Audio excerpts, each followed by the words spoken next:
జగన్మోహన్ రెడ్డి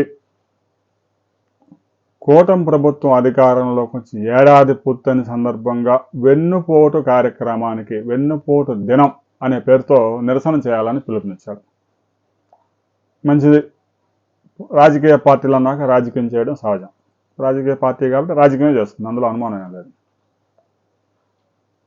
ఫలితాలు వచ్చిన రోజు, కూటమి ప్రభుత్వం డిక్లేర్ అయిన రోజు, ఏడాది పూర్తయిన సందర్భంగా ఒకవైపు వాళ్ళు విజయోత్సవాలు జరుపుకుంటే ప్రతిపక్షం మాత్రం వెన్నుపోటు దినంగా జరుపుకోవాలని నిర్ణయించింది.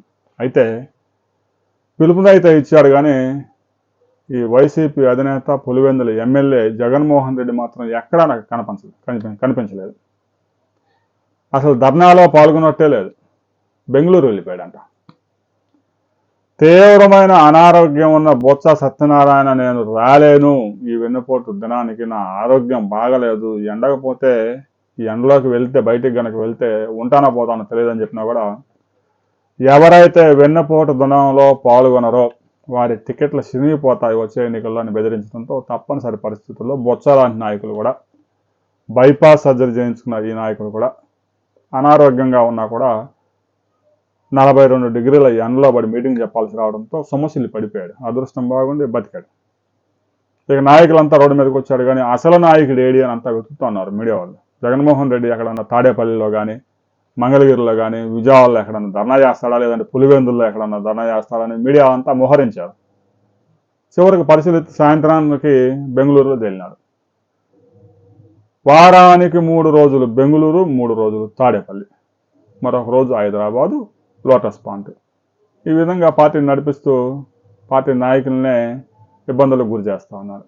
ఆల్రెడీ తెనాలి వెళ్ళి రౌడీ షీటర్లు మొత్తాన్ని పలకరిద్దామని వెళ్తే 3 రౌడీ షీటర్లు కనపడకుండా పోయారు. జగన్మోహన్ రెడ్డి రౌడీ షీటర్లను పలకరించడానికి వెళ్ళి రాబోయే రోజుల్లో మరింత ఇబ్బంది పడే అవకాశం ఉంది.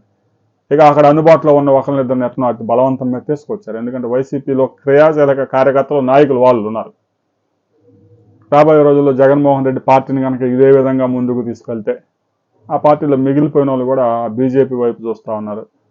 ఇక ప్రముఖ కీలక నేతలు ఒక ఇద్దరు అయితే ఈ వెన్నుపోటు దినంలో పాల్గొనలేదు. వెన్నుపోటు దినం వైసీపీ చేపట్టింది ప్రభుత్వం మీద వ్యతిరేకత పార్టీని బలోపేతం చేయడానికి కాదు.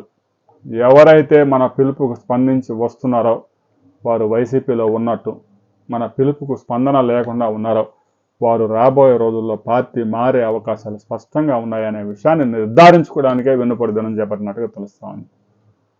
మరి జగన్మోహన్ రెడ్డి వెన్నుపోటు దినోత్సవంలో పాల్గొనలేదుగా, మరి వైసీపీలో ఉంటాడా, పార్టీ బాధ్యతలు ఎవరికైనా అప్పచెప్తాడా అనే అనుమానాలు కూడా కలుగుతున్నాయి. వైసీపీలో ఒక కీలక నేతకి వైసీపీ బాధ్యతలను అప్పగించబోతా ఉన్నారనే ప్రచారం కూడా జరుగుతూ ఉంది. ఒకవేళ అక్రమాస్తుల కేసులో జైలు పాలైన, ఏపీ లిక్కర్ స్కామ్లో రాజకేశ్వరరెడ్డి ఇచ్చిన వాంగ్మూలంతో అరెస్ట్ అయినా మరి జగన్మోహన్ రెడ్డి జైల్లో ఉంటే పార్టీని నడిపించాల్సిన బాధ్యత ఎవరికి అప్పగించబోతా ఉన్నారు అనే వివరాలతో మరో వీడియోలో మనం తెలుసుకుందాం.